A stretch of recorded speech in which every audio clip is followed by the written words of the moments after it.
Hello बच्चों, मैं आपकी प्यारी टीचर फिर से आ गई हूँ एक नया वीडियो लेकर। हम लोगों ने क्यूब और क्यूबॉइड के सारे फॉर्मूले का कॉन्सेप्ट देख लिया था। आज मैं आपको सिलेंडर के फॉर्मूले का कॉन्सेप्ट बताने जा रही हूँ। तो चलिए इस वीडियो में मैं आपको दिखाती हूँ कि सिलेंडर का फॉर्मूला आप कैसे कॉन्सेप्ट वाइज निकाल सकते हो। याद करने की ज़रूरत आपको नहीं पड़ेगी, इसीलिए तो मैं आई हूँ मैथ्स को इजी बनाने। चलिए, सिलेंडर आप जानते हो कि सिलेंडर का जो अपर पोर्शन होता है वो आपका होता है सर्कुलर, और बीच वाला पोर्शन आपका इस तरीके से और ये इस तरीके से। तो मैंने कल आपको बताया था कि LSA या फिर उसी को हम लोग CSA कहते हैं। तो CSA या फिर LSA जो होता है किसी भी शेप का, वो क्या होता है कि अपर पोर्शन और लोअर पोर्शन को छोड़ करके बीच वाले पोर्शन को क्या कहते हैं हम, लैटरल सरफेस एरिया। तो यहाँ जैसे ये हो गया इसका टॉप पार्ट और ये हो गया इसका बॉटम पार्ट।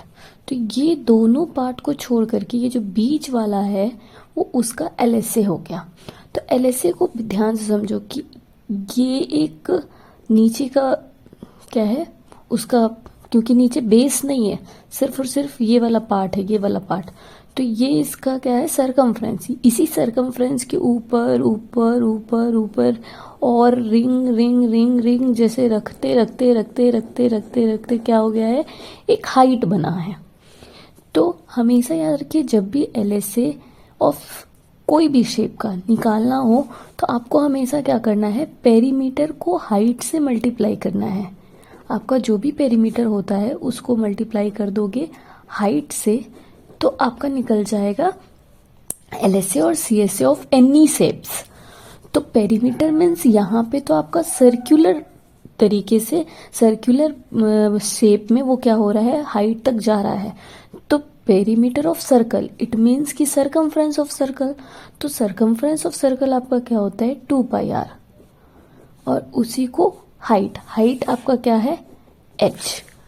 तो h से मल्टीप्लाई कर दो कि तो हम लोग का कितना निकला है, LSA of cylinder is equals to 2πRh।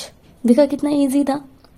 अब आप जानते हो कि total surface area, total surface area of cylinder अगर आपको निकालना है तो क्या करना है कि ये जो LSA निकला है आपका, उसी में आपको टॉप और बॉटम ये दोनों का एरिया को क्या कर देना है, प्लस करना है। तो सिंपली ये किस शेप में है, ये एक सर्कुलर शेप का है, ठीक है, ये एक सर्कुलर है। जब πr², सिलेंडर को खोलते हैं तो ये एक आयत और दो वृत्तों के नेट में बदल जाता है।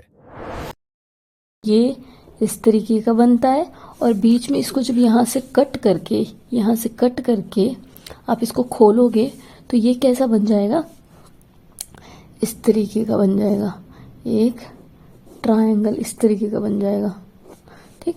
और नीचे एक इस तरीके का दिखेगा। तो टॉप एंड बॉटम ये दोनों पार्ट कैसा है, सर्कुलर है। तो सर्कल का एरिया कितना होता है πr², ये भी सर्कल का एरिया πr²। मतलब ये दोनों आप जोड़ोगे किसमें, इसमें। तो ये दोनों जोड़ना है मीन्स 2πRh में जोड़ना है आपको 2πr²। एक ये तो दोनों πr² ही है, तो 1πr² प्लस 1πr² कितना हो गया 2πr²। अब आप देख पा रहे होगे कि ये दोनों में कॉमन है 2πr। 2πr को आप जैसे ही कॉमन लोगे तो यहाँ से आपका बच रहा है h और यहाँ से आपका बच जा रहा है r। ये आपका simply total surface area of cylinder हो गया। नेक्स्ट, अब वॉल्यूम ऑफ सिलेंडर में आते हैं। तो वॉल्यूम ऑफ सिलेंडर मैंने पिछले वीडियो में भी बताया था कि किसी भी शेप का अगर आपको वॉल्यूम निकालना है तो वॉल्यूम के लिए आपको क्या करना है, बेस एरिया को मल्टीप्लाई करना है हाइट से। तो आप जान रहे हो कि बेस कैसा है, सर्कुलर, तो सर्कल का एरिया क्या है, पाई आर स्क्वायर। एंड हाइट को मल्टीप्लाई करना है तो इनटू एच, तो वॉल्यूम ऑफ सिलेंडर आपका क्या हो गया, पाई आर स्क्वायर एच। देखा कितना सिंपल तरीके से आप फॉर्मूला निकाल सकते हो। और झूठ का सभी बच्चों के दिमाग में फॉर्मूला को लेकर इतना डर बैठा हुआ है कि मैं क्या ही बोलूं। इसीलिए तो मैं आई हूँ आपको इस डर से बाहर निकालने। तो अगर मेरा वीडियो आपको पसंद आया हो तो प्लीज़ मेरे चैनल को सब्सक्राइब करें और इस वीडियो को लाइक ज़रूर करें।